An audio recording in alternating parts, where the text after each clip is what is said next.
Assalamualaikum warahmatullahi wabarakatuh. Bagaimana kabar anak ustazah hari ini? Semoga selalu dalam lindungan Allah Subhanahu wa taala. Baiklah, nah, hari ini kita akan melanjutkan materi bab 3, ilmu pengetahuan sosial. Buka bukunya halaman 100, ketergantungan antar ruang dilihat dari konsep ekonomi dan pengaruhnya. Simak video pembelajaran ustazah berikut ini. Yang pertama yaitu ketergantungan antar ruang dalam pemanfaatan sumber daya alam. Coba kalian perhatikan gambar berikut.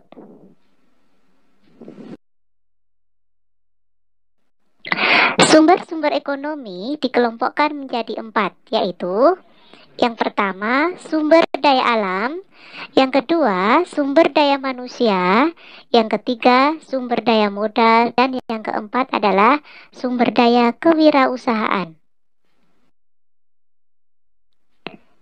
Nah, yang A, sumber daya pertanian dan perkebunan di Indonesia. Perhatikan gambar di samping. Indonesia merupakan negara dengan iklim tropis dan bertanah subur yang memiliki hasil pertanian dan perkebunan karena Indonesia terletak di garis khatulistiwa. Hal ini menjadikan melimpahnya sumber daya alam. Berikut merupakan peta persebaran hasil bumi. Kalian perhatikan gambar di samping. Ada penghasil cengkeh, coklat, karet, kopi, kelapa sawit, hasil hutan, kapuk, tembakau, teh, pala, sagu, rotan, jagung, dan lain-lain. Di setiap wilayah di daerah Indonesia, ini penghasilannya bermacam-macam. Contohnya di Pulau Sumatera, menghasilkan kelapa sawit, coklat, dan lain-lain. Begitu juga di daerah lainnya seperti Kalimantan, Pulau Jawa, Sulawesi, Papua, dan yang lainnya. Contoh hasil pertanian dan perkebunan di Indonesia. Ada cengkeh, coklat, karet, kopi, padi, kina, kelapa sawit, pala, lada, jagung, teh, dan lain-lain.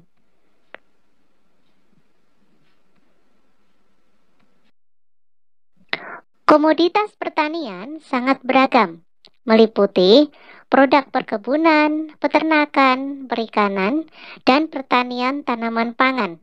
Selain itu, memenuhi kebutuhan di dalam negeri.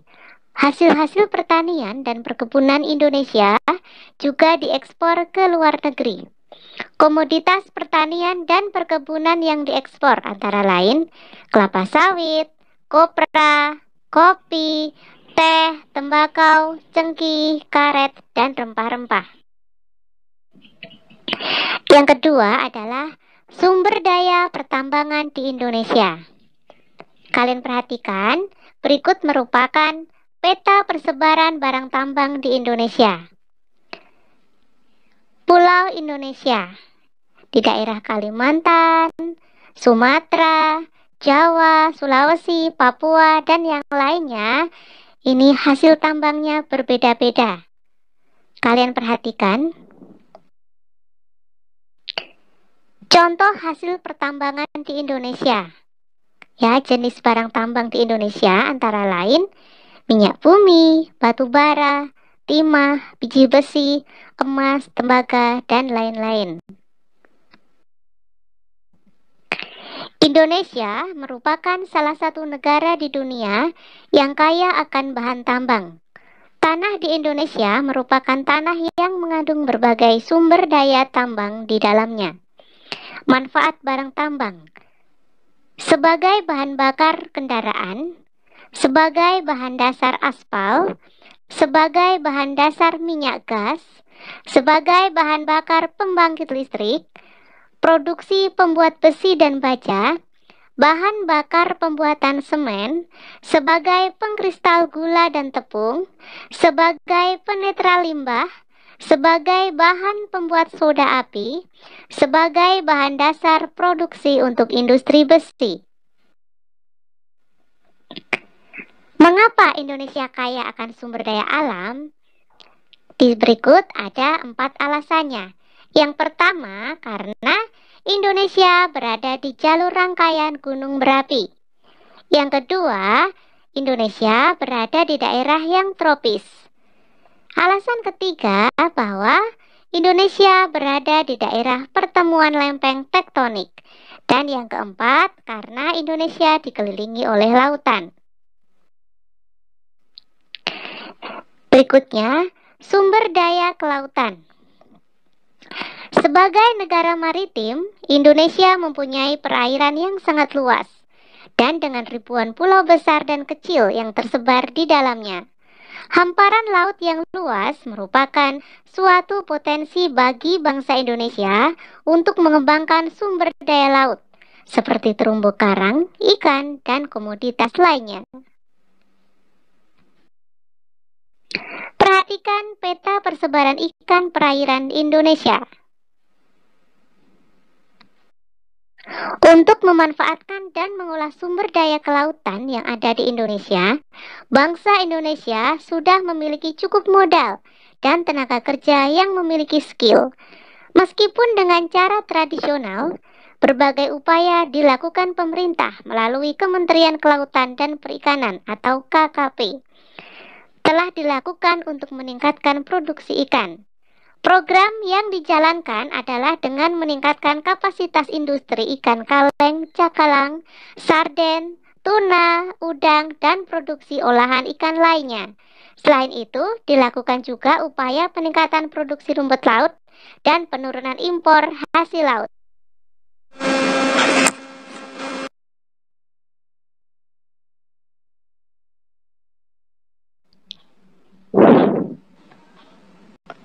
Apa yang dimaksud dengan tenaga kerja?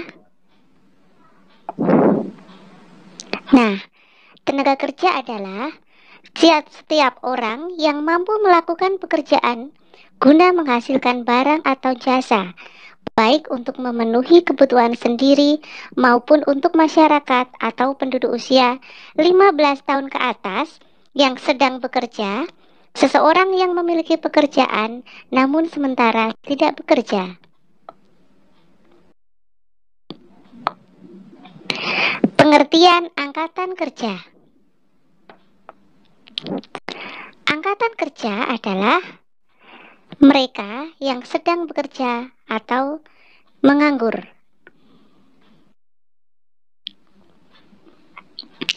Angkatan kerja terdiri atas golongan yang bekerja, golongan yang menganggur, dan golongan mencari pekerjaan. Faktor produksi tenaga kerja dapat dibedakan menjadi yang pertama,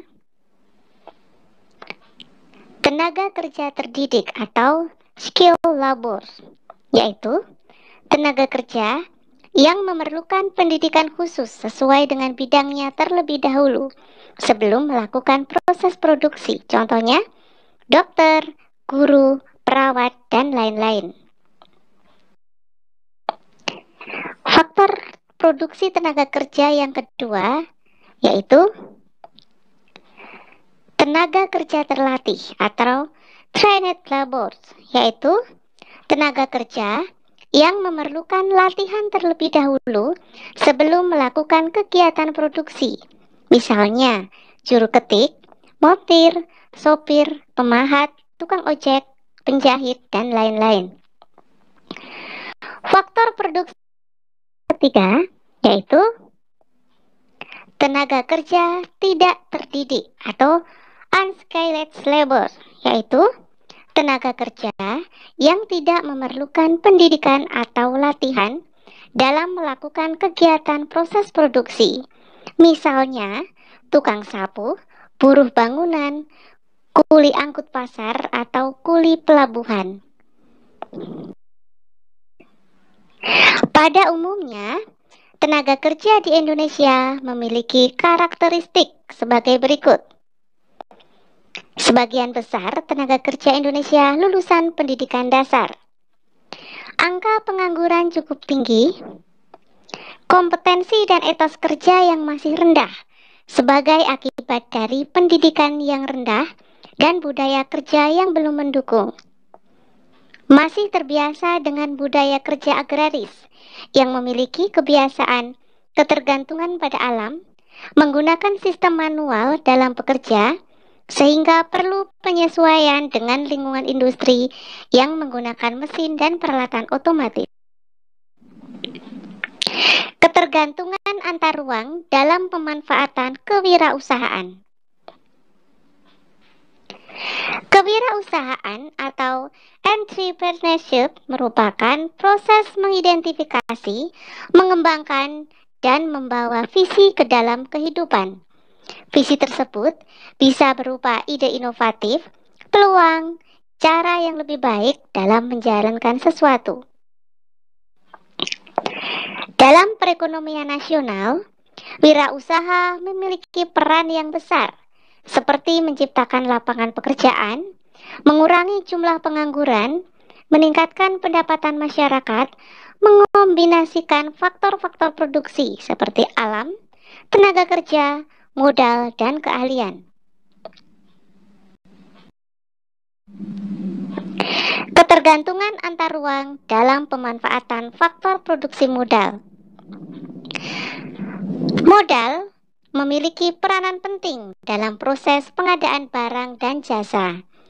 Dengan modal yang memadai, akan terjadinya kelancaran dalam menjalankan kegiatan ekonomi.